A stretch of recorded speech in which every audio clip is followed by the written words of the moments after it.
let me do a compare on the thickness. If you look right over here, this is 11 inches thick and this is only 8 inches thick. So you can imagine that the new T20 and the new T17 is also going to be this thick, which is going to be a lot lighter than what it is now. So I'm hoping that helps out a little bit on the weight issue. But so here it is. This is how it's going to look like. This ring light is going to be built in when we sell it. I want to sell the ECO Pro3, which is what we're calling this, with the ring before. So there's nothing changed from that. The whole concept, the whole design is still the same thing. We've basically taken out the bad things about the T12 2.0 and made it better. So the issue was, oh, it's too heavy, it's too thick. Well, you know, we made it thinner. You no longer have to cut that ring light because when we sell it to you, it's built in. Now, I'm gonna go ahead and flip this thing around so you can see the back. So right over here is where the back is. As you can see, oh, one other feature that I want to mention is you'll notice that there's no more black spring-loaded thing in here that you have to pull to tilt it. This is actually rubber, so once it's squeezed tight, it won't go anywhere, but you loosen it up a little bit. Now you have every angle for the tilt degrees. So now you're not having to, there's no more limitations, I guess that's what I'm saying. I mean, you can literally tilt it that down, you know, so I don't think it's a good idea because then the kids would be looking up, you know, with their neck pointing up. So you may want to just have them step back a few steps away and then have it tilted like that low, and then you're good to go. Now, if you have somebody tall, you know, you got Matumbo or Yao Ming in there taking pictures, you can tilt it that way and still be able to capture them looking at the camera. Pretty damn good. Okay, let's talk about the back because I think you'll like this the most. It's so right here we've customized the camera shelf and the ring light shelf. So watch this. There's 4 wing nuts. There's a total of 2 up here. Actually, there's 6. 2 up here and 2 up here. Right now, I only have 1 wing nut in here and 2 up here, or 1. I can have 1 wing nut here, 1 wing nut in here. It really doesn't matter. I think having 4 of them is just, you know, too secure. What I'm gonna do is I'm gonna take this piece out right here, this wing nut, and once I take this guy out,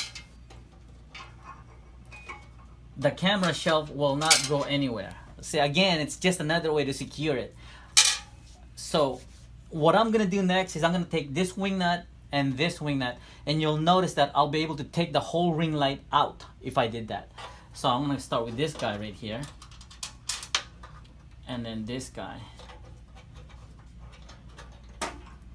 Oh, you see it? And then I'm gonna take this wing nut right here. So that wasn't so bad. That took like a second. And I'm gonna pull this thing. Wow, look at that. So this is your entire piece. All right, guys? This is what goes in there. So if you wanted to buy a ring light of your own, this is a fairly standard ring light that I got.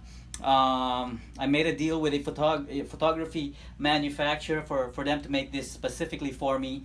And that's the whole reason why I was able to bring the price down. They basically forced me to buy 500 of these little bad boys, which I was fine with it because it has a really good quality, and at the same time, I'm able to pass that discount over to you. So this is how it looks like.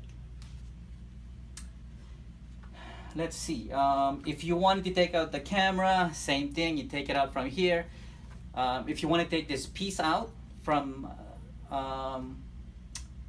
this cover, then you take this piece out.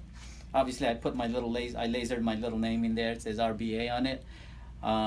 This just, you know, authenticates that we made it, that we're the original designer of this thing, and that others can copy it. Of course, I don't really care. You know, they can do whatever they want to do. But I just put it in there just because, you know, I really like the idea that we came up with this bracket, and you know, if somebody copies it, then I'll take it as a compliment. Okay, so going back, that's pretty easy, right? You just slide it in there. Okay.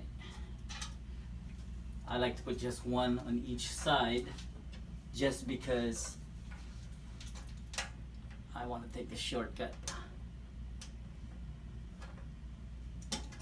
Oops.